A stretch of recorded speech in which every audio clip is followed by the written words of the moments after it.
नमो भगवते वासुदेवाय।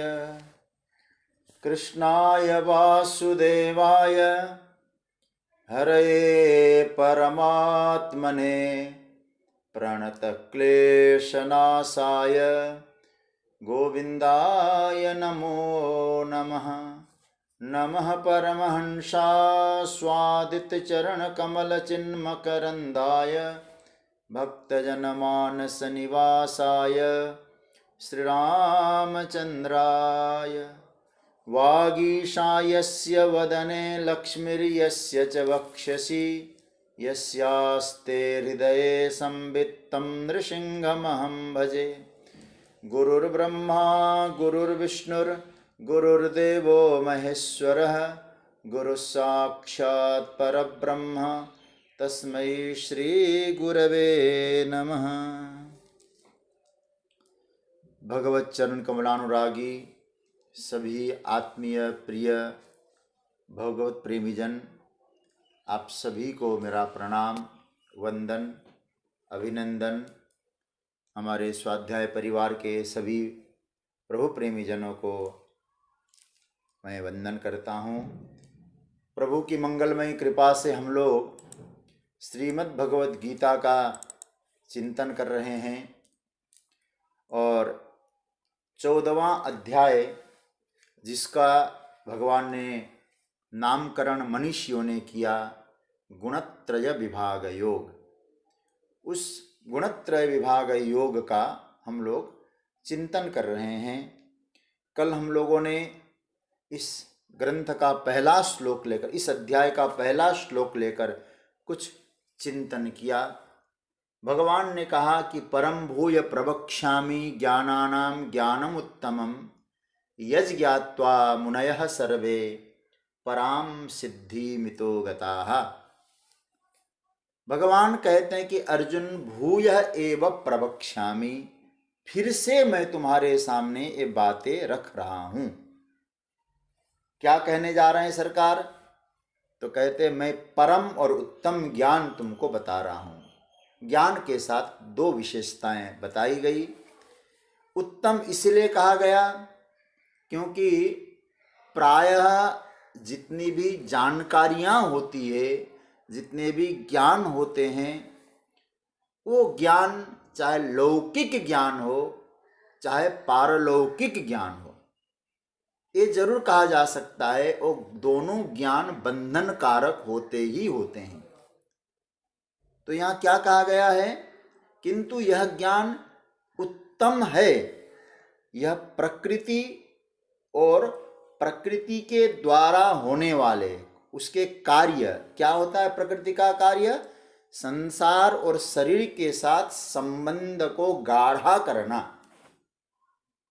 उस गाढ़े किए गए संबंध का विच्छेद करके आपको अपने स्वरूप का बोध कराएगा। इसलिए यह ज्ञान उत्तम ज्ञान है। परम का अर्थ है बताया कि यह ज्ञान परमात्मा की प्राप्ति कराता है और या परमात्मा का बोध कराता है, अतः यह परम ज्ञान है। अच्छा भाई, इस ज्ञान को जानकर मिलेगा क्या? कल भी हम लोगों ने इस पर थोड़ा चिंतन किया था। इस ज्ञान को जानकर हम क्या हासिल कर पाएंगे? यज्ञात्वा मुनयः सर्वे पराम सिद्धि मितो गताः।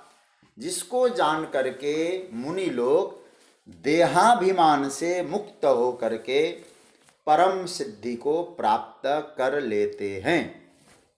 यह इता शब्द का अर्थ कल बताया, देहाभिमान मतलब, और बहुवचन का प्रयोग करके बताया गया कि इस ज्ञान को पाने के बाद कोई मुक्त होगा, कोई मुक्त नहीं होगा, ऐसी स्थिति नहीं आने वाली है। इस ज्ञान को प्राप्त करने वाले सभी लोग परम सिद्धि को प्राप्त कर सकते हैं। इसलिए मुनयः सर्वे, सभी मुनिजन का है। मतलब देह की जो परवस्था है, देह के जो पराधीन पने का अनुभव जो हमको होता है, वो पराधीनपना छूट जाएगा। पराम सिद्धिम, ये पराम सिद्धिम का अर्थ क्या किया गया? भगवान शंकराचार्य ने कहा मोक्षाख्यान। परम सिद्धि का अर्थ उन्होंने किया मोक्ष। लेकिन रामानुजाचार्य जी का जो अर्थ है मुझे बहुत प्रभावित किया इसने। वो क्या कहते हैं? परिशुद्ध आत्मस्वरूप प्राप्ति रूपाम सिद्धिम अवाप्ताः गताः। मतलब शुद्ध चैतन्य स्वरूप जो आत्मज्ञान है उसको वो प्राप्त हो जाता है। भाष्यकार ने मोक्ष कहा। मोक्ष का अर्थ क्या है? सिद्धि मतलब मोक्ष। मोक्ष का अर्थ है कि मैं कहीं भी बंधा हुआ नहीं हूं। इस स्वतंत्रता का जो आपको अनुभव होना, यही मोक्ष है। इसलिए आत्मा की स्वतंत्रता का साधक को अनुभव होना चाहिए। ये जो बंधन है ये भ्रमवश प्रतीत हो रहे हैं, मुझ में बंधन नहीं है। और कौन इसका अनुभव कर सकता है? मुनि। मुनि का अर्थ बताया जो मननशील है, जो मनन करते हैं। और मनन करने के लिए मैंने कितनी बातें बताई थी? 7 बातें बताई थी। मैं एक बार उनको रिपीट कर दे रहा हूं जिससे कि और मस्तिष्क में संस्कारवश वो बातें दृढ़ हो जाए। एकाग्रता, उपरामता, समाधान, रसास्वादन, वर्ण, महत्व बुद्धि, सत्व गुण में स्थिति और श्रवण। 8 बातें बताई थी। हाँ, दया पाटोदिया जी ने सही कहा, 8 बातें बताई गई थी। अभी मैंने जो गिनाया, एकाग्रता, उपरामता, समाधान, रसास्वादन, वर्ण, महत्व बुद्धि, सत्व गुण में स्थिति, अंत में मैंने जो श्रवण बताया था वो श्रवण भी श्रुत है।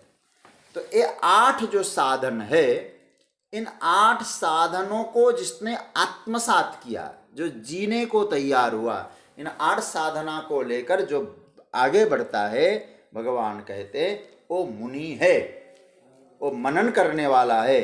वो मुनि क्या करता है? तत्व का मनन करता है और देहासक्ति से ऊपर उठ जाता है। मतलब सीधी सी बात है, जो देह की आसक्ति से ऊपर उठ गया वो मुनि है। देह क्या है? बोले साधन है। इसे साधन के रूप में तो हम देखें, लेकिन साधन को ही साध्य न समझ लें। तो देहाभिमान क्या है? बोले देह में आत्मबुद्धि। रामचरितमानस की बात मैं आपको एक छोटे रूप में कहूं, जब गोस्वामी तुलसीदास जी वर्णन करते हैं ये समुद्र क्या है, समुद्र को वो देहाभिमान कहते हैं। मानस में गोस्वामी जी, समुद्र देहाभिमान है। तो हनुमान जी को कहाँ जाना है? सीता जी के पास। सीता जी कौन है? भक्ति है, मुक्ति है, शांति है। ऐसा 3 राम। शांति सीता समाख्याता आत्मा रामो विराजते। तुलसी जी मुक्ति भी कहते, सीता को भक्ति भी कहते, और भगवान शंकराचार्य उनको शांति भी कहते। तो इसका अर्थ क्या है? यदि आपको जीवन में शांति चाहिए, आपको जीवन में भक्ति चाहिए, आपको जीवन में मुक्ति चाहिए, तो समुद्र पार करना है। समुद्र क्या बताया? देहाभिमान, देहासक्ति। जिस साधक ने उस देहाभिमान को पार कर गया, सागर को पार करना, देहासक्ति को पार करना, तभी तो वैदेही से मुलाकात हो पाएगी। सीता कौन है? वैदेही है। वैदेही से मुलाकात कौन कर सकता है? जो देह से ऊपर उठता है, देहासक्ति से। वो देही नहीं है, वो वैदेही है। तो आपको भी उसी स्तर पे पहुंचना होगा। सज्जनों कहने का अर्थ यह है पराम सिद्धिमितो गताः। तो भगवान कहते हैं कि जो मुनिजन है, जो इतः मतलब देहाभिमान से पार होते हैं, क्या प्राप्त करते हैं? पराम सिद्धिम। मतलब पराम सिद्धिम का अर्थ मैंने कहा मोक्ष। और भगवान कहते हैं कि अर्जुन, सारी जो सिद्धियां हैं, अन्य सिद्धियां हैं, वो तो बंधन कारक है। श्रीमद् भागवत में 18 प्रकार की सिद्धियों का वर्णन है 11वें स्कंद में। और उन 18 प्रकार की सिद्धियों में 10 सिद्धियों को गौण माना है और 8 सिद्धियों को मुख्य माना है। अणिमा, महिमा, गरिमा, लघिमा, प्राप्ति, प्राकाम्य, ईशित्व, वशित्व, ये 8 प्रकार की सिद्धियां होती है। तो वे सभी सिद्धियां यदि देखा जाए तो हमारे संत सद्गुरुजन कहते हैं असिद्धियां ही है, ये सिद्धियां नहीं है। क्यों नहीं है? क्योंकि साधक को ये जन्म मृत्यु से कभी मुक्त कर नहीं सकती। आपको ऊंचा उठा देगी, पक्षियों की तरह उड़ना सिखा देगी सिद्धियां, मछलियों की तरह तैरना सिखा देगी ये सिद्धियां। लेकिन सच्ची बात कहें, जो आत्मज्ञान वाली बात है, स्वस्वरूप की अनुभूति है, जिसको भगवान शंकराचार्य ने मोक्ष कहा है, उसकी अनुभूति के लिए तो पराम सिद्धि की आवश्यकता है। और यहाँ क्या मतलब हुआ? साधक जन्म मृत्यु से मुक्त होकर उस सिद्धि को हासिल करता है। तो साधक सांसारिक इन लौकिक सिद्धियों के चक्कर में तो कभी पड़ेगा ही नहीं। क्योंकि आप विचार करना, ये सिद्धियां प्रसिद्धियां आपको बांधती है कि नहीं बांधती है? तो भगवान कहते हैं इसलिए और सिद्धि की चर्चा नहीं है, पराम सिद्धि। पराम उपसर्ग, पराम विशेषण जोड़ दिया भगवान ने। सज्जनों, एक कथा मैं कभी कभी चिंतन करता हूँ। एक कथा प्रातस्मरणीय पूज्यपाद स्वामी श्री अखंडानंद सरस्वती जी महाराज सुनाया करते थे। एक महात्मा के मन में आया कि मुझे सिद्धि मिले, तो सिद्धि के चक्कर में वो साधना करने लगा। तो भगवान ने समझाया, भैया इस सिद्धि के चक्कर में तुम रोओगे, बाद में रोना पड़ेगा। बोले कुछ भी नहीं चाहिए, मुझे तो प्रसिद्धि चाहिए, और सिद्धि से प्रसिद्धि होगी। बोले क्या करना? तो कहा एक काम करो, तुम्हें इस सिद्धि के नश्वरता को बताना चाहता हूं मैं। क्या सिद्धि दूं? बोले महाराज हमारे यहाँ कैंसर के बहुत रोगी है, तो मैं जिसको अपना मानूं, मेरे एक खून के बूंद से कैंसर का पेशेंट ठीक हो जाए, देखो क्या होगा, इससे मेरा बहुत बड़ा नाम होगा। लेकिन आगे सोचा नहीं। तो एक बहुत घनिष्ठतम भक्त था, उनको कह दिया भैया एक बूंद खून, अभी ठीक हो गया हो। तो उसने ढिढोरा पीट दिया। तो कहते हैं कि अगले दिन तो लाइन लग गई उसके यहाँ। अब बाबा का खून कितना निकलेगा सोचिएगा जरा, भाग गए बाबा। तो कई बार हम लोग ये सिद्धियों का जो चक्कर होता है, वो परम सिद्धि को भूल जाते हैं। इन सिद्धियों के चक्कर में हमें प्रसिद्धि मिले, ये मिले।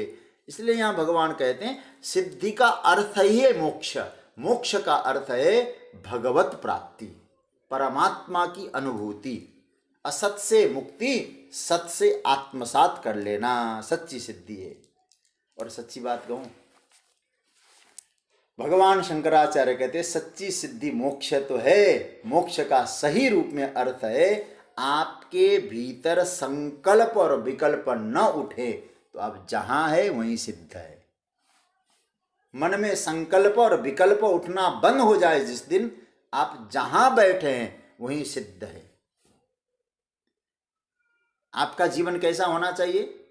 2 चीजें हैं, एक होता है कैमरा और एक होता है दर्पण। कैमरा में भी भीतर हमारा फोटो जाता है, कैमरा में भी हम अपने आप को भी देख सकते हैं। आजकल तो सेल्फी लेते समय अपने आप को भी देखकर फोटो मार सकते हैं। तो इसका मतलब स्वयं को देखकर हो सकता है वहां। और शीशे में भी तो स्वयं को देखा जाता है। लेकिन दोनों में अंतर क्या लग रहा है हमें? दोनों में अंतर ये लग रहा है, कैमरा में हमारा फोटो जब जाता है, वो फोटो क्या होता है, वहां रुक जाता है, रिकॉर्ड हो जाता है। और दर्पण में भी हमारा चित्र जाता होगा, दिखाई देता जाता हुआ सा, लेकिन आपका फोटो चित्र वहां रिकॉर्ड नहीं होता है। हमारा चित्त क्या बने? बोले आ गए संकल्प, हो गया काम खत्म।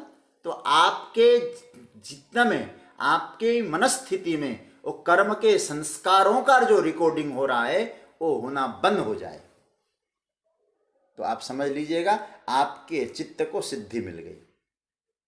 कर्म संजन्य संस्कार जो है हमारे में जो भर जाते हैं ना, तो उससे क्या होता है, संकल्प विकल्प उठता रहता है, ये करूं वो करूं, ये न करूं वो न करूं। इस संकल्प और विकल्प से जो व्यक्ति मुक्त होता है दर्पण की तरह। इसलिए बहुत सुंदर सूत्र दिया हमारे यहाँ, मन को दर्पण कहा गया, कैमरा नहीं कहा गया है। निज मनो मुकुर सुधार, हम अपने मन रूपी दर्पण को सुधारें भाई। क्यों? बोले उस मन रूपी दर्पण में संकल्प विकल्प के जो तरंगे हैं वो नहीं उठने चाहिए। जब नहीं उठते हैं तो आप मोक्ष के अधिकारी हैं। उसी का नाम है पराम सिद्धि। अपने में लौटिए। अब संस्कार आ गया था, चिंतन हो गया खत्म, आप उससे दूर हो जाइए। अपने चित्त को कैमरा कभी बनने मत दीजिए, अपने चित्त को दर्पण बना के रखिए। तब एक स्थिति हमारा चित्त हो जाए तो आप उस सिद्धि के अधिकारी हो जाते हैं। ये भाव यहाँ आया है। अब दूसरा जो श्लोक है, इसमें भगवान ने कहा कि पहले श्लोक में क्या बताया कि ये अर्जुन, मैं तुमको फिर बता रहा हूँ, उत्तम और परम ज्ञान बता रहा हूँ। इस उत्तम और परम ज्ञान को जो प्राप्त कर लेते, जान जाते हैं, ऐसे मुनि लोग परम सिद्धि को प्राप्त हो जाते हैं, देहाभिमान से मुक्त होकर। ये स्पष्ट हो गया है श्लोक। अब आइए दूसरे श्लोक में जाते हैं। इस श्लोक में भी ज्ञान की ही महिमा बताई है। जो बताने जा रहे हैं उस ज्ञान की महिमा के लिए, महात्म्य के लिए भगवान ने 2 श्लोकों का प्रयोग किया है। शायद आपने जब 14वें अध्याय का एक बार सार सुना था, उस समय मैंने बताया था, पहले जो 2 श्लोक है वो महात्म ज्ञान की चर्चा है, महात्म्य है। तो इस ज्ञान, जो अभी जिस ज्ञान की महिमा गाई ठाकुर जी ने, इस ज्ञान के आश्रय लेने वाले साधकों की स्थिति कैसी होती है, वो क्या बनता है, ये भगवान ने इस दूसरे श्लोक में बताया। आइए अब दूसरे श्लोक का पाठ कर कर हम थोड़ा चिंतन करें। इदं ज्ञानमुपाश्रित्य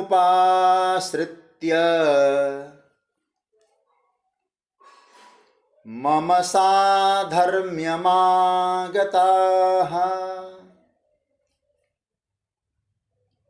सर्गेऽपि नोपजायन्ते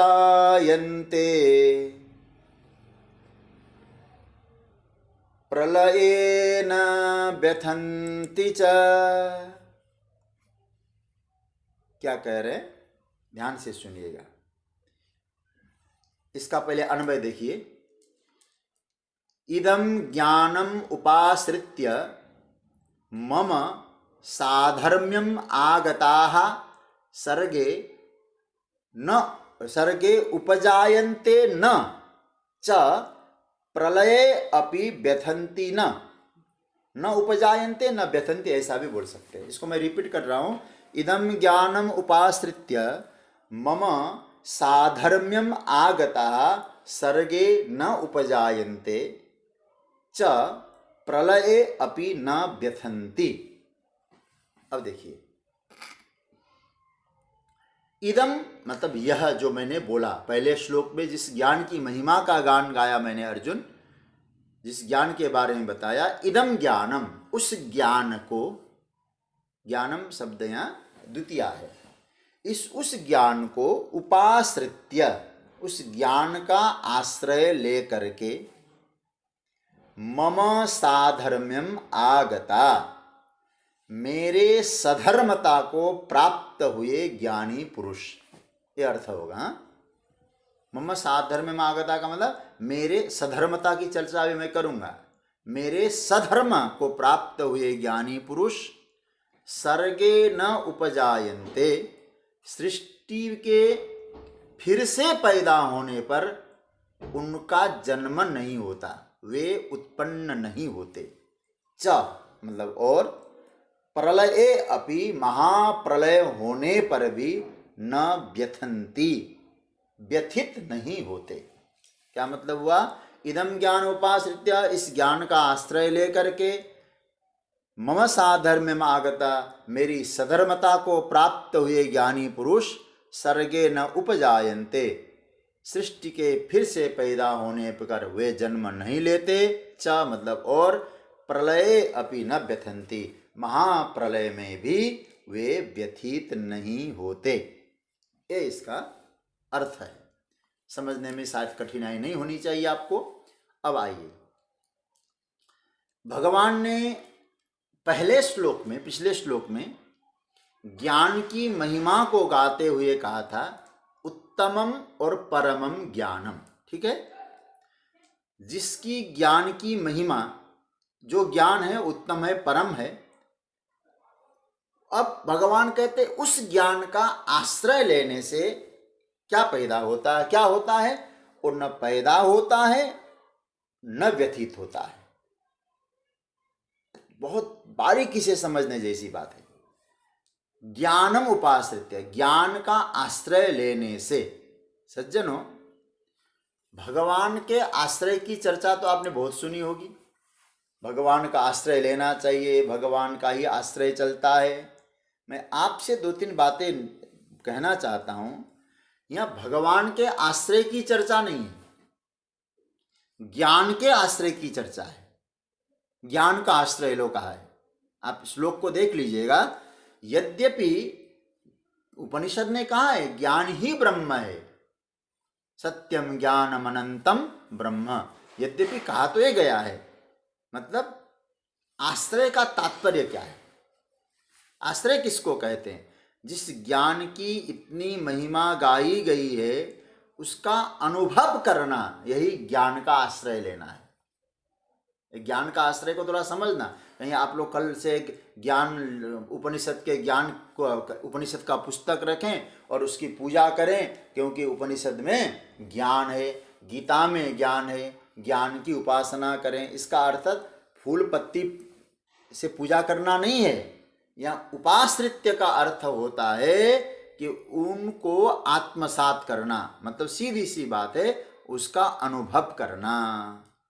उसका अनुभव कर लिया तो आपके सारे संदेह नष्ट हो जाएंगे, संशय मिट जाएंगे। क्योंकि संदेह कहाँ होते हैं? सारे संदेह जितने होते हैं वे अज्ञान में ही होते हैं, ज्ञान में संदेह नहीं होता। तो भगवान कहते इदम ज्ञानम उपाश्रित्य, अर्जुन ज्ञानम साधनम अनुष्ठाय, ये शंकराचार्य भगवान कहते हैं। मतलब ज्ञान के साधनों को भली भांति तुम अनुष्ठान करो अर्जुन। मेरा जीवन ज्ञान के विपरीत न जाए, ज्ञान के अनुकूल बन के रहे, इसका अनुष्ठान करो।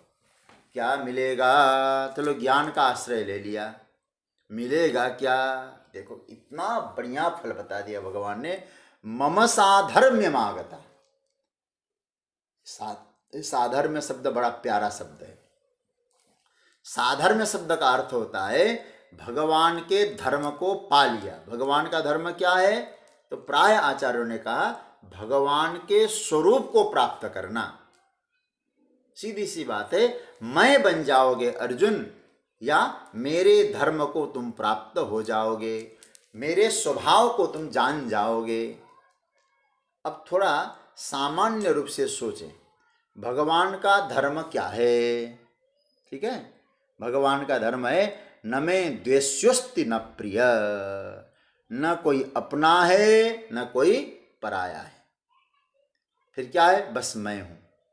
भगवान श्री कृष्ण इस बात को कह रहे हैं कि मेरा साधर्म्य क्या है, मेरे समान धर्म। गांधी जी ने बहुत अच्छा इसका अर्थ किया। मेरे समान धर्म का मतलब है कृष्ण का मुख्य धर्म क्या है? गांधी जी कहते हैं अनासक्ति। अनासक्ति ही उनका मुख्य धर्म है। गांधी जी ने जो गीता रहस्य, गीता की तो का गीता माँ, बहुत सुंदर होना, अनासक्ति योग। और क्या कहते हैं महात्मा गांधी? श्री कृष्ण की जो गीता है वो गीता का साधर्म्य क्या है, कृष्ण का सधर्म क्या है, स्वभाव क्या है? अनासक्ति, अनासक्ति योग। तो कहने का मतलब भगवान की अनासक्ति को जरा देखिए। भगवान श्री कृष्ण जहां से निकले दोबारा वहां गए ही नहीं। ये साधर्म्य है। बोले उस प्रकार के स्वरूप को, उस प्रकार की स्थिति को मेरा भक्त प्राप्त करेगा। अनासक्ति का मतलब गोकुल से निकले वृंदावन गए, दोबारा गोकुल गए ही नहीं। वृंदावन से निकले मथुरा गए, दोबारा वृंदावन गए ही नहीं। मथुरा से निकले द्वारिका, अब जरा देखिए, द्वारिका से दिल्ली, अंत में फिर कुरुक्षेत्र भी गए, कुरुक्षेत्र से फिर द्वारिका गए, द्वारिका से प्रभास क्षेत्र, प्रभास क्षेत्र से महाराज चले गए अपने धाम को। कहने का मतलब, हाँ, विशेषकर तो वृंदावन इतना स्नेहिल भूमि, भगवान वापस नहीं आए कभी। भगवान तो ये हम सबसे कहना चाहते हैं, मेरा साधर्म्य है, आगे बढ़ना है। जीवन आगे बढ़ने का नाम है, वापस लौटने का नाम नहीं है। ध्यान देना, वापस लौटने का नाम नहीं है तो क्या मतलब हुआ? अब दोबारा माता के गर्भ में लौटने का नाम जीवन नहीं है। मातृ गर्भ से निकल गए, वापस हमको वहां जाना नहीं है, मुक्त होना है। अच्छा, मैं आपसे एक निवेदन करूं, हम वापस क्यों जाते हैं जहां से आए थे? क्योंकि हमारा वहां संग होता है। ठीक है, अब एक गुणत्रय विभाग योग की चर्चा है, गुणों के साथ संग रहता है, तो वहां हम लौटते कहाँ हैं? प्रकृति में लौटते हैं, तो गुणों के संग के कारण लौटते हैं। तो दोबारा नहीं लौटना है वहां।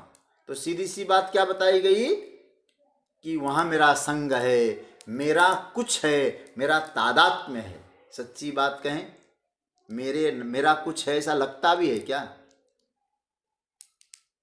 आज मैं कथा में इस चीज की चर्चा कर रहा था, मुझे याद आया, हम अपने पूर्वजों के चित्र, कितनी पीढ़ी के चित्र को घर में रखे हम लोगों ने। आप सोचिएगा जरा, हमारे पिताजी का होगा, दादाजी का होगा, परदादा का भी होगा। तो परदादा से परदादा तो नहीं रखते हम, इतना तो नहीं लगा पाते, इतना याद ही नहीं रहता है।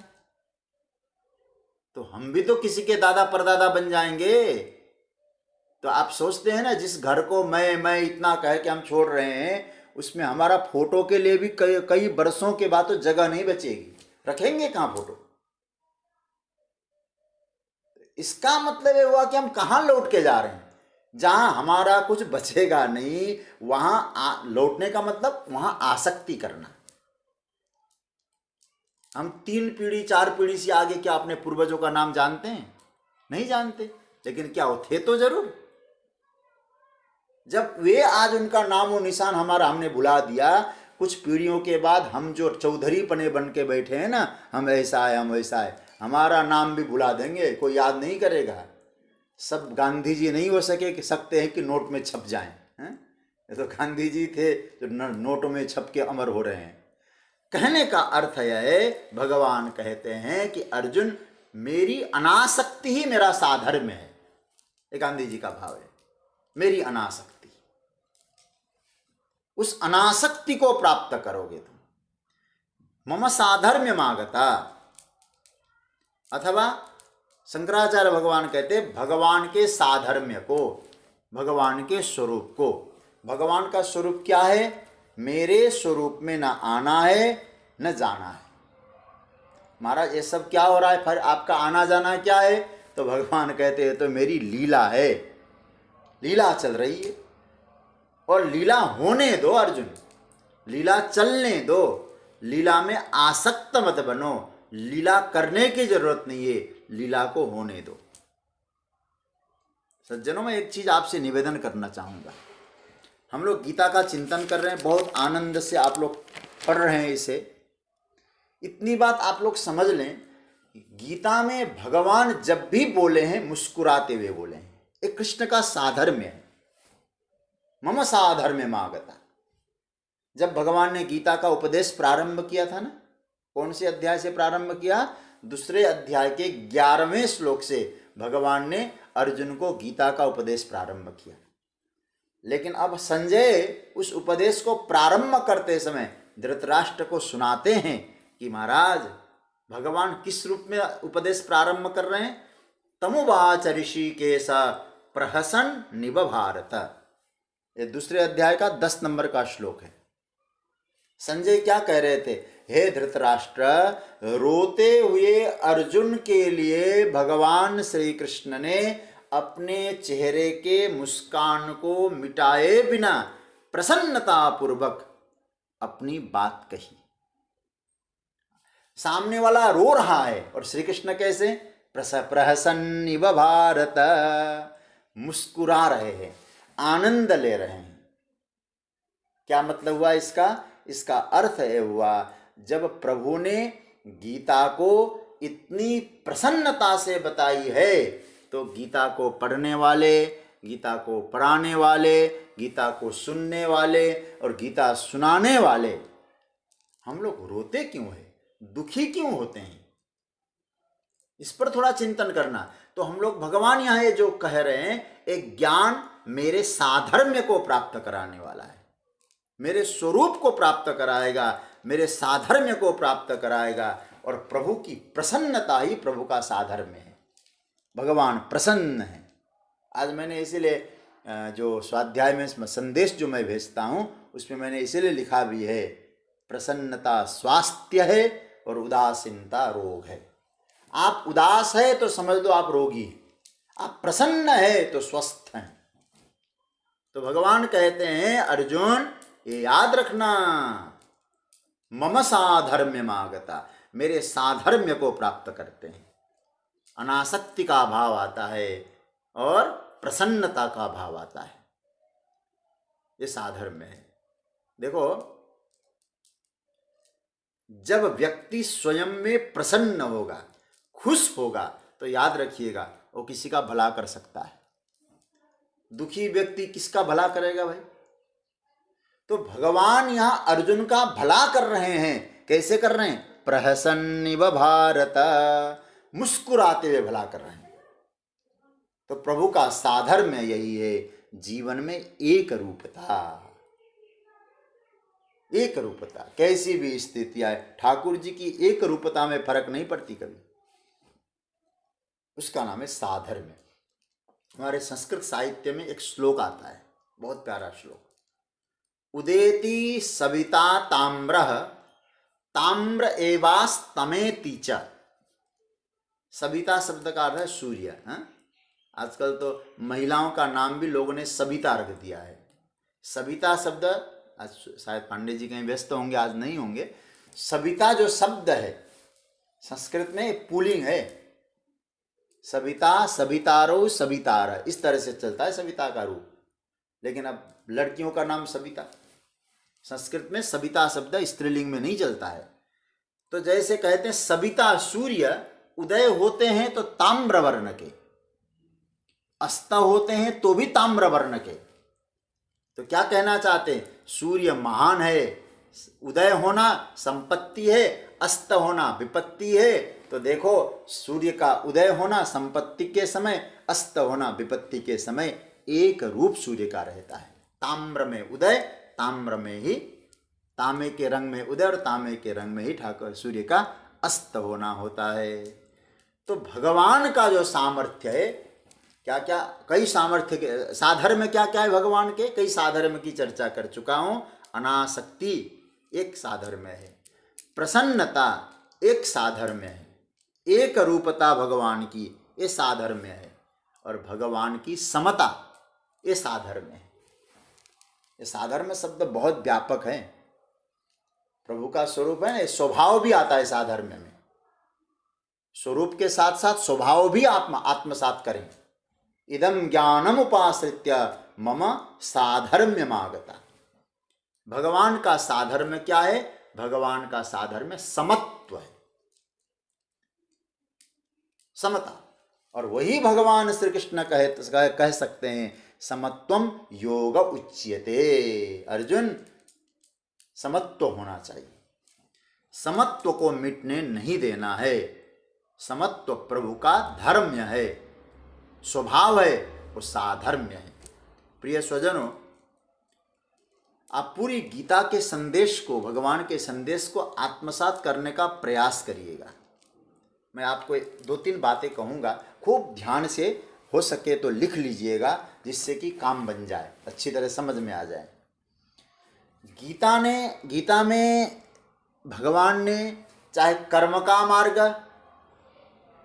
चाहे योग का मार्ग, चाहे भक्ति का मार्ग बताया हो, चाहे ज्ञान का मार्ग बताया, विशेष करके हम लोग देखें कर्म का मार्ग, योग का मार्ग, भक्ति का मार्ग, ज्ञान का मार्ग, इन चारों मार्गों के साधन को भगवान ने समता के रूप में स्थापित किया है। समत्व पर चारों मार्गों में भगवान ने जोड़ दिया है। किसी भी तुम मार्ग के क्यों न हो, आपको समत्व को स्थापित करना ही करना है। कर्म का मार्ग देखिए, मैं आपको श्लोक सहित बताऊंगा आज, इसलिए मैंने आपको कॉपी पेन लेकर जो लिख सकते हो लिख लें। कर्म का मार्ग क्या बताया भगवान ने? दूसरे अध्याय का 48वां श्लोक। एक कर्म की समता है, ठीक है, कर्म का समत्व है। क्या है? योगस्थ कुरु कर्माणि संगम त्यक्त्वा धनंजय सिद्ध सिद्ध्यो समो भूत्वा समत्वम योग उच्यते। अर्जुन, तुम योग में स्थित होकर कर्म करो, सिद्धि हो चाहे असिद्धि हो, तुम में समत्व बना के रखो, यही तो योग है। तो कर्म की समता दूसरे अध्याय का 48वें श्लोक में भगवान ने ये बताई। योग की समता, जिसको हमारे यहाँ आचार्यों ने ध्यान योग भी बताया है, छठा अध्याय। आत्मसंयम योग है वो। छठा अध्याय में क्या बताया? आत्मौपम्येन सर्वत्र समम पश्यति अर्जुन सुखम वा यदि वा दुखम स योगी परमो मत। ये योग की समता है। कर्म की समता, योग की समता और भक्ति की समता भगवान ने कही है। कहाँ कही भक्ति की समता की चर्चा ठाकुर जी ने? ध्यान से सुनिएगा। 12वें अध्याय के 19वें श्लोक। हालांकि उसमें बहुत विस्तार से चर्चा की है हमने और प्राय सभी समता वाली बात है, लेकिन तुल्य निंदा स्तुतिर्मौनी संतुष्टो एन केनचित अनिकेत स्थिरमतिर भक्तिमान में प्रियो नरः। ये भक्ति की समता है। अर्थ आप खोज लीजिएगा और पढ़ भी चुके हैं आप लोग, मैं तो केवल संकेत कर रहा हूं। कर्म की समता बताई, योग की समता बताई और यहां भक्ति की समता बताई और ज्ञान की समता। 5वें अध्याय का 19वां श्लोक। यही तैर्जित सर्गो एसाम साम्ये स्थितम मनः निर्दोषम ही समम ब्रह्म तस्माद् ब्रह्मणि ते स्थिताः। ये कौन सी समता है? बोले ज्ञान की समता है। चाहे हम दुनिया में कुछ भी करें सज्जनों, किसी मार्ग के अनुगामी बने, किसी मार्ग के अनुयायी बने, पर मैं इतना ही आप गीता चिंतन कर रहे हैं, भगवान की वाणी के आधार पर कह रहा हूं, आप किसी भी मार्ग में हो लेकिन अपने समत्व को कायम रखना, यही प्रभु का साधर्म्य है। समत्वम योग, समत्व को कायम रखिएगा। आप कौन से मार्ग से यात्रा कर रहे हैं एक कोई मायने नहीं रखता है, लेकिन आपने अपने चित्त की समता को कायम रखा है कि नहीं रखा है, बस ये जीवन में याद रखना। भगवान कहते हैं इस ज्ञान का लक्ष्य है मम साधर्म्य, मेरे जैसा बनने का, मेरे स्वभाव तुम्हारे में उतरने चाहिए। मम साधर्म्य मागता, और मन को एक रूप रखना। जिसके मन का संतुलन बिगड़ गया, मैं तो कह सकता हूं उसने अपना सत्यानाश कर दिया। और गीता का मुख्य विषय क्या हुआ? अपने मन के संतुलन को बनाए रखो। समय, जीवन आएगा, जीवन जाएगा, संपत्ति आएगी, संपत्ति जाएगी, परिवार आएंगे, परिवार जाएंगे, शरीर आएगा, शरीर जाएगा, लेकिन अपना संतुलन सदा कायम रखिएगा। यही तो गीता का सूत्र है। किसी चीज को आप पकड़ नहीं सकते, लेकिन मन के संतुलन को कायम रखना, यही भगवान कहते, यही मेरा साधर्म्य है। प्रभु श्री कृष्ण के जीवन का दर्शन करें। क्या कभी संतुलन बिगड़ा है प्रभु के जीवन का? जब शिशुपाल गाली सुनाता है तो ठाकुर जी का रूप देखिए कभी वहां, वो मुस्कुराते रहते हैं। टीवी सीरियलों में देखा होगा आपने, ग्रंथ तो पढ़ते नहीं है, तो ये ग्रंथों में भी देखें, शिशुपाल गाली सुनाता है, ठाकुर जी के चेहरे पे प्रसन्नता है। राम जी को वन मिलता है और गोस्वामी जी लिखते हैं, मैं तो राम जी के मुख को देख रहा हूँ। मुख को क्यों देख रहे हैं? बोले वन जा रहे हैं तो भी प्रसन्नताम यान गताभिषेकतः तथा न ममले वनवास दुखतः। ये है समत्व। इन सूत्रों को पकड़ के हमें ये तो आना चाहिए, समय अनुकूल आए, प्रतिकूल आए, संपत्ति आए, विपत्ति आए, परिवार मिले, परिवार में कुछ हो, आए जाए, लेकिन चित्त की समता को कायम रखें। गाली सुनकर भी भगवान का संतुलन नहीं बिगड़ता है। कहने का मतलब है, याद रखना सज्जनों, आप अपने जीवन में समत्व को स्थापित करना। और मैं आपको एक चीज और कहूं, ये जो समत्व की चर्चा आ रही है, तो आप अपने समत्व को कायम रखना है, संतुलन को कायम रखना है।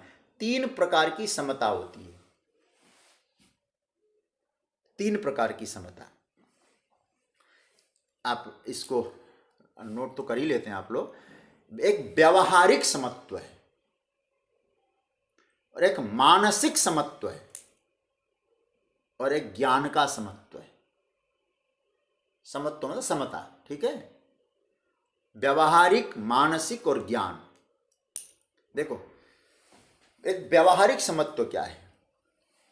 व्यवहार में विषम विषम विषयों को आत्मसात कर लेना पड़ता है। व्यवहार एक जैसा कर नहीं सकते। हमारे घर में माँ भी है, हमारे घर में बेटी भी, हमारे घर में पत्नी भी है, सब है तो एक, लेकिन अब व्यवहार सबके साथ अलग करना पड़ता है। व्यवहार है वो, लेकिन सबके प्रति सद्भाव रखना। व्यवहारिक समता को बहुत समझने की आवश्यकता है। एक व्यक्ति एक बार हमसे कह रहे थे, यार पता नहीं लोग क्यों गाय पालने को कहते हैं। हमारे मनोज भैया देखो, गायों के प्रति कल चाकू लिया थे, आज खड़गपुर, और अभी कलकत्ता पहुंचे ही नहीं, खड़गपुर गौशाला से निकल रहे हैं। लोग कहते हैं गाय पालना, अरे गाय पालें सुअर पालें, क्या फर्क पड़ता है? लोग पता नहीं क्या है। एक बार ऐसी चर्चा हो रही थी हमारे सामने, तो मैंने कुछ संतों के चरणों में बैठकर कुछ तो सीखा। तो मैंने सोचा कि इस ऐसे व्यक्ति से बहस करना बेकार है। मैंने कहा, महाराज आपको तो बहुत ऊंचा ज्ञान हो गया है, आपको तो सुअर और गाय में अंतर ही नहीं दिखाई देते, पर लोग पता नहीं क्यों ऐसा कहते हैं। तो मैंने कहा, सारे संसार अज्ञानी है, ये अज्ञानी लोग ऐसा कहते हैं। महाराज आप जैसे तो ज्ञानी है ना, आप जैसे इतने ज्ञानी है, आपको गाय में और सुअर में तो अंतर ही नहीं लगता है, आपका ज्ञान इतना ऊंचा है। अब महाराज खुश हो गए। तो महाराज सब जगह ऐसा है, तो आपको तो बढ़िया गाजर का हलवा और कुत्ते की पोटी भी बराबर ही लगती होगी, क्योंकि समता है ना आप में, तो सब ब्रह्म ही तो है। अतः सज्जनों, ये समत्व जो व्यवहारिक समत्व होता है, भिन्न प्रकार का समत्व है। व्यवहार की समता को अच्छी तरह समझना, वो शास्त्र मर्यादा के द्वारा वो समता को कायम करना होता है। दूसरा समत्व है मानसिक समता। बाहर से आप दिखाने के हेतु डराते हैं, डांटते हैं, फटकारते हैं, लेकिन हृदय में प्रेम है, ये मानसिक समता। माँ, बच्चा बिगड़ता है तो थप्पड़ भी देती है, लेकिन माँ उस बच्चे का हित चाहती है। और इतना ही ना कहूं, एक बच्चा बीमार है और एक बच्चा हट्टा कट्टा है, तो उसको बढ़िया सा देसी गाय के घी का हलवा खिलाती है और दूसरे को सूखा फलका देती है, लेकिन मन में दोनों के प्रति सद्भाव है। ये मानसिक समता। व्यवहारिक समता, मानसिक समता। तीसरी जो समता है, तीसरा जो समत्व है, और ज्ञान की समता। ज्ञान की समता भी आवश्यक है। जैसे एक ही परमात्मा सब में प्रकट हो रहा है, किस प्रकार से? एक ही बिजली सब बल्बों में प्रकट हो रही है, प्रकाशित हो रही है। इसको और डिटेल्स में कहूं, सभी इंद्रियों में एक ही मन प्रकट हो रहा है। अतः मन के लिए इंद्रियों के प्रति राग द्वेष नहीं है। समवर्तन नहीं, समदृष्टि है। क्या बताया गया भाई हमको थोड़ा? समवर्तन नहीं, समदृष्टि रखनी। हाँ, बहुत बढ़िया, अच्छा लिखा आपने। तो समावर्तन नहीं करना है, समदृष्टि रखनी है। एकदम सही कहा। तो कहने का मतलब यह है, यहाँ भगवान कहते हैं कि अर्जुन इसको समझ लो थोड़ा। क्या? एक ही चेतन सत्ता, ज्ञान की समता की मैं चर्चा कर रहा था। एक ही चेतन सत्ता सब में भासता है, सब में भास रहा है एक ही चेतन सत्ता। तो मतलब जैसे बिजली एक है, सभी बल्बों में प्रकाशित हो रही है, लेकिन उस बिजली को किसी बल्ब से न राग है न द्वेष है। तो क्या अर्थ हुआ इसका? अर्थ ये हो जाता है सज्जनों कि यहां भगवान कह रहे हैं एक ही चेतन सत्ता संपूर्ण जगत में प्रकट हो रहा है। जब आप उस चेतन में जाकर बैठ जाएंगे और किसी के प्रति राग द्वेष नहीं होगा, तो ध्यान देना, तो आपका व्यवहारिक भेद होने के बाद भी राग द्वेष नहीं होगा। तो भगवान कहते मम साधर्म्य मागता, मतलब व्यक्ति के जीवन में सामंजस्य आ जाता है। क्या क्या आया? व्यवहार, मनस्थिति और अपने स्वरूप का ज्ञान। मैं 3 बातें बताई थी ना, व्यवहार, मनस्थिति और स्वस्वरूप का ज्ञान। इन 3 चीजों में हम फिट हो गए तो प्रभु के इस शब्द को समझ पाएंगे। क्या? मम साधर्म्यमागता, अर्जुन वो मेरे जैसा ही बन जाता है। भगवान श्री परम पूज्य प्रातस्मरणीय स्वामी श्री रामसुखदास जी महाराज मम साधर्म्यमागता का उन्होंने अर्थ किया, प्रभु के कर्तृत्व और भोक्तृत्व नहीं है, प्रभु में कर्तृत्व और भोक्तृत्व नहीं है, तो हम में भी कर्तृत्व और भोक्तृत्व नहीं होना, तो कहते यही साधर्म्य है, निर्लिप्तता ही साधर्म्य है। ये पूज्यपाद स्वामी रामसुखदास जी महाराज का भाव है। अच्छा भाई, मम साधर्म्यमागता। अब आगे क्या कहते?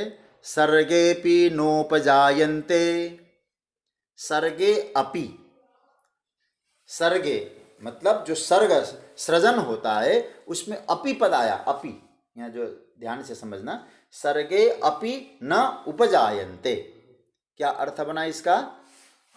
देखो, अपि पद आया है तो यह सूचित कर रहा अपि पद कि ज्ञानी महापुरुष भी सर्ग के आरंभ में उत्पन्न नहीं होते। ठीक है, अपि शब्द है इसके यहाँ प्राय आचार्यों का मत है, अपि शब्द मम साधर्म्य मागता पुरुषों के लिए, ज्ञानियों के लिए आया है। सर्गे अपि न उपजायन्ते, मतलब देखो भाई ये होता है, आपको मालूम है, पुराणों में वर्णन है, जब सर्ग मतलब सृजन होता है, महासर्ग में 14 लोकों की उत्पत्ति होती है और फिर उन 14 लोकों के अधिकारियों की उत्पत्ति होती है, ऐसा पौराणिक वर्णन है। पर वे महापुरुष जिन्होंने प्रभु के साधर्म्य को पा लिया है, उनकी उत्पत्ति नहीं होती, अर्थात उन्हें कर्मवश फिर शरीर को धारण करना नहीं पड़ता। ना तो उनका जन्म होता है, न तो उनकी मृत्यु भी होती है। प्रलय में व्यथा भी नहीं होती। देखो क्या बढ़िया भाव है, प्रलये न व्यथंती च, प्रलय में व्यथा भी नहीं होती। देखो, ब्रह्मणो अपि विनाश काले न व्यथंती च व्यथाम न आपद्यन्ते न च्यवंती इत्यर्थ। शंकराचार्य भगवान ने कहा, देखो क्या बोलते हैं, ब्रह्मणोपि विनाश काले। अब ये बड़ी ऊंची बात बताई, संपूर्ण खत्म हो जाए तो ब्रह्मा भी अपने स्वरूप में लीन हो जाएंगे। अब जब तो भी जो ज्ञानी पुरुष है वो व्यथा को नहीं प्राप्त करते, अपने स्वरूप से गिरते नहीं है, स्वरूप का ज्ञान करते हैं। शायद समझ रहे होंगे आप लोग बात। और इसको वल्लभाचार्य जी ने बहुत अच्छा, भक्तियों जो भक्ति में है ना, उनके लिए बहुत बढ़िया बात कही, नित्यम समीपे तिष्ठन्ति इत्यर्थ। न व्यथंती का अर्थ किया, और नित्य भगवान के समीप टिकते हैं। ये भाव है इसका। मनुष्य के जीवन में व्यथंती शब्द आए ना, वो व्यथित नहीं होते, दुखी नहीं होते। अब जाना पड़ेगा संसार छोड़ के, प्रलय हो गया। अरे हम तो रोज प्रलय हो जाता है हमारा, होता है कि नहीं होता है? आप कहेंगे रोज प्रलय हम कहाँ, हमारा कहाँ होता है? तो आप सोचना रोज प्रलय हम लोगों का होता रहता है, क्योंकि निद्रा भी एक प्रकार का प्रलय है। निद्रा को भी प्रलय कहा गया, क्योंकि निद्रा में क्या बचता है भाई? कुछ भी तो नहीं बचता आपका। आपका नाम गया, आपका रूप गया, कुछ भी नहीं होता है। तो प्रलय तो रोज ही होता है। ये सामान्य प्रलय है, ये नित्य प्रलय है, वो महाप्रलय हो गया होगा कभी। तो कहने का अर्थ है प्रलय में व्यथित नहीं होते, दुखी नहीं होते। मनुष्य के जीवन में सबसे बड़ा दुख का प्रसंग 6 बार आता है वेदांत के अनुसार। इसको आप पकड़ लें अच्छी तरह से। 6 बार दुख का कारण आएगा। आप कहेंगे 6 ही बार आता है? बिल्कुल 6 बार आता है। क्या क्या है पहले आप इसको समझ लीजिएगा। पहला कारण बता रहा हूं, स्थूल शरीर को लेकर 2 कारण आते हैं, बुढ़ापा और मृत्यु। क्योंकि जन्म तो ऑलरेडी हो चुका है। बुढ़ापा और मृत्यु स्थूल शरीर को लेकर होता है। ये दुख के प्रसंग है हमारे लिए। हम लोग जो दुखी होते हैं ना, बुढ़ापे के लिए और मृत्यु के लिए। आदमी मरने से दुखी नहीं होता, मरने के डर से दुखी होता है। दूसरा, पहला बताया है, इसमें 2 चीजें बताई, बुढ़ापा और मृत्यु। प्राणमय कोश के लिए, उस प्राणमय कोश को लेकर 2 चीजों का दुख होता है। उसका नाम है भूख और प्यास। ये पूरा शास्त्र सम्मत है। और मनोमय कोश को लेकर मनोमय कोश को जब लेंगे, 2 चीजों का दुख होता है, वो है शोक और मोह। इनको हमारे वेदांत शास्त्र ने क्या कहा? उर्मियां। 6 उर्मियां है, इन्हें उर्मियां कहते हैं। बुढ़ापा, मृत्यु, भूख, प्यास, शोक और मोह। समझ रहे ना बात को? ये 6 उर्मियां है। तो फिर मैं गिना दूं, देह को लेकर जरा मृत्यु, प्राण को लेकर असना पिपासे, असना मतलब भोजन, पिपासे प्यास, मन को लेकर शोक मोह। इन 6 चीजों के कारण मनुष्य दुखी होता है। भगवान यहां क्या कह रहे हैं? न व्यथंती। आहा, आपको समझ में आ रहा होगा। तो जब व्यक्ति इस ज्ञान को पा लेता है, भगवान के साधर्म्य को पा लेता है, भगवान कहते वो 6 चीज उसको प्रभावित नहीं करती हैं। क्यों? और व्यथित नहीं होता है, इन दुखों के साथ तादात्म्य नहीं करता है वो। और याद रखना, इन दुखों के साथ तादात्म्य नहीं करना, यही न व्यथंती है। दुख तो ही होता है, और इन दुखों के साथ तादात्म्य कर लेना जन्म है, मृत्यु भी उसी वही है। तो कहने का जन्म मृत्यु, इनके साथ अपनापन मान लेना। किस किस के साथ? जरा मृत्यु, भूख प्यास, शोक मोह। तो ये सब क्या समझ लें? बोले आते हैं जाते हैं, ये शरीर के, मन के और प्राणों के धर्म है। शरीर के धर्म, प्राणों के धर्म और मन के धर्म को हम अपना धर्म जब मान लेते हैं, दुख का वही कारण है। क्योंकि वास्तविकता में तो हम परम आनंद स्वरूप है। आनंद स्वरूप जब दुख के साथ तादात्म्य कर लेता है तो दुखी बना। दुख है नहीं, लेकिन ध्यान देना, आप सदा के सदा आनंद स्वरूप में रह सकते हैं, प्रसन्नता से रह सकते हैं, क्योंकि वो आपका अपना स्वरूप है। तो भगवान यहाँ कह रहे हैं, अर्जुन, ये जो ज्ञान है, इदम ज्ञानम उपाश्रित्य, इस ज्ञान को जो चिंतन करता है, आत्मसात करता है, उपासना करता है इस ज्ञान का, मम साधर्म्यमागता, मेरे साधर्म्य को प्राप्त करता है। और साधर्म्य की मैंने चर्चा बताई, और शंकराचार्य ने एक ही श्लोक में कहा भगवान का स्वरूपस्थ हो जाता है। लेकिन हर प्रकार से देखा जाए, भगवान का स्वभाव, भगवान की स्थिति, तो ये जो है मम साधर्म्यमागता सर्गेपि नोपजायन्ते, जब प्रलय होता है, सृष्टि होती है, उस समय जन्म होता है, जैसे ब्रह्मा जी को आज्ञा दी भगवान ने, जन्म की बात कही तो उन्होंने सृष्टि का विस्तार किया। उस समय उनका जन्म नहीं होता है और मृत्यु नहीं होती, फिर प्रलय न व्यथंती च। क्यों? ध्यान देना, मैं कई बार कह चुका हूं इस बात को। मृत्यु का कारण क्या है? मृत्यु का एकमात्र कारण है, वो कारण है जन्म। जन्म हुआ इसलिए मृत्यु है। तो भगवान क्या बढ़िया बात कहते, जन्म ही नहीं है उसका तो मृत्यु व्यथा कैसे देगी भाई? जन्म होता तो मृत्यु व्यथा देती। इसलिए वो जन्म मरण के चक्र से मुक्त हो जाता है। कैसे होता है? इस ज्ञान को लेकर। इदम ज्ञान उपाश्रित्य मम साधर्म्यमागता सर्गेपि नोपजायन्ते प्रलये न व्यथन्ति च। ये जो 2 श्लोक है सज्जनों, पहले इन दोनों श्लोकों में भगवान महात्म्य चर्चा करते हैं। महात्म्य चर्चा का मतलब ये होता है जो विषय भगवान प्रतिपादन करने जा रहे हैं, बोलने जा रहे हैं, उस विषय के प्रति लोगों की अभिरुचि बढ़े, उस विषय के प्रति लोग उसमें रुचि लेकर पढ़ें, तो उसके लिए महात्म्य की चर्चा होती है। तो भगवान ने यहाँ 2 श्लोकों में इस ज्ञान की महिमा को गान किया है। और ये महिमा को गान करने के बाद फिर भगवान आगे 3रा श्लोक और 4था श्लोक, जिसकी चर्चा हम लोग कल करेंगे, 3रे और 4थे श्लोक में भगवान ने संयोग की व्याख्या की। मैं जरा कल के विषय को आज थोड़ी बात कह दूं। 3रा श्लोक और 4था श्लोक, इन दोनों श्लोकों में भगवान ने संयोग की चर्चा की। संयोग का मतलब क्या था? कहाँ हुआ था संयोग की चर्चा? मैंने कहा था 14वां अध्याय 13वें अध्याय की एक तरह से विश्लेषण है, जो शुरुआत में मैंने आपको बताया था पहले दिन, मतलब 7 फरवरी को। 14वां अध्याय 13वें अध्याय का परिशिष्ट भाग है, विश्लेषण है।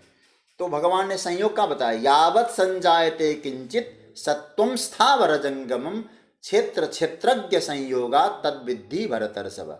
26वें श्लोक में क्षेत्र और क्षेत्रज्ञ का संयोग हुआ है और उसी से प्रपंच पैदा हुआ है। वहां भगवान ने ये बात कही थी। इस श्लोक से मिलाइएगा, कल हम लोग आएंगे यहाँ। तो क्षेत्र और क्षेत्रज्ञ का संयोग हुआ तो दृश्य प्रपंच उपस्थित हुआ। दृश्य प्रपंच जो उपस्थित हुआ, तो संयोग हुआ, उसको व्याख्या करके अच्छी तरह से भगवान कहते हैं ये कैसे प्रकट होता है। तब भगवान कहते हैं ममयो निर्महद ब्रह्मा तस्मिन् गर्भम दधाम्यहम। तो भगवान इसकी चर्चा करेंगे।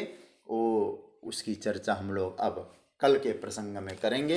ये दोनों श्लोक ज्ञान की महिमा का बोध है। इन दोनों श्लोकों को आप लोग चिंतन करिएगा और फिर हम लोग आगे की जो यात्रा है, ये संयोग की जो व्याख्या